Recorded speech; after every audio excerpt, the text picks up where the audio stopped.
Bien, aujourd'hui, nous sommes avec Marie-Thérèse Landry, Marie-Thérèse, directrice générale du Conseil provincial des sociétés culturelles.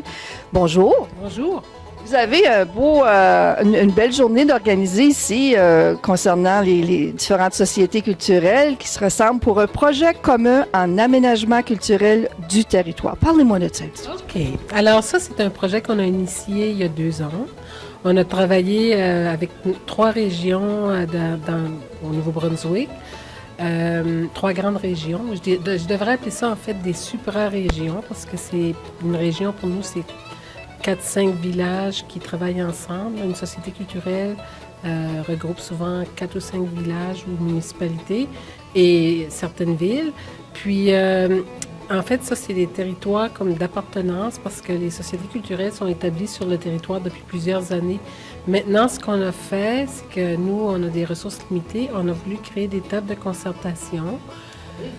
Puis, mais pas seulement le faire en silo, mais le faire en intégrant des gens de la communauté qui œuvrent de façon locale ou régionale, puis dans différents milieux, comme la table qu'on a aujourd'hui, réunit des gens du milieu culturel, bien sûr, du milieu de l'éducation, du milieu municipal, on a 2 maires, un conseiller, des gens du milieu des arts et des métiers d'art. On a 3-4 personnes là, qui sont présentes en métiers d'art. Puis on a aussi du milieu des médias, du milieu des affaires. Donc pour moi, puis même pour la première fois du milieu de la santé. Alors ça, c'est vraiment intéressant parce que les gens commencent à faire des ponts entre la culture et les autres disciplines ou les autres secteurs.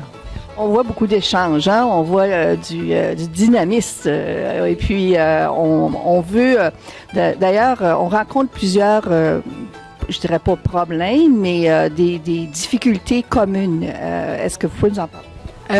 En fait, je dirais qu'il y a une difficulté qui est perceptible là, des gens à sortir de leur individualité ou de leur mentalité ou de leur localité.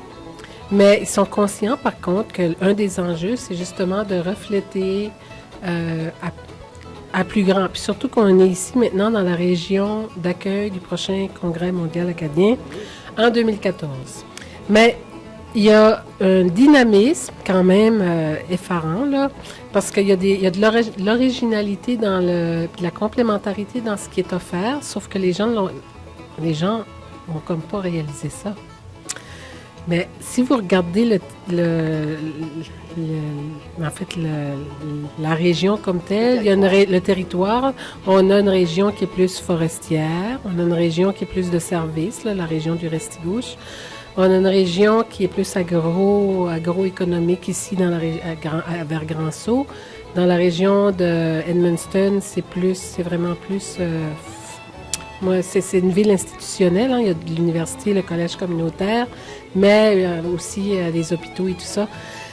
Donc ça forge l'identité des gens qui vivent sur ce territoire-là.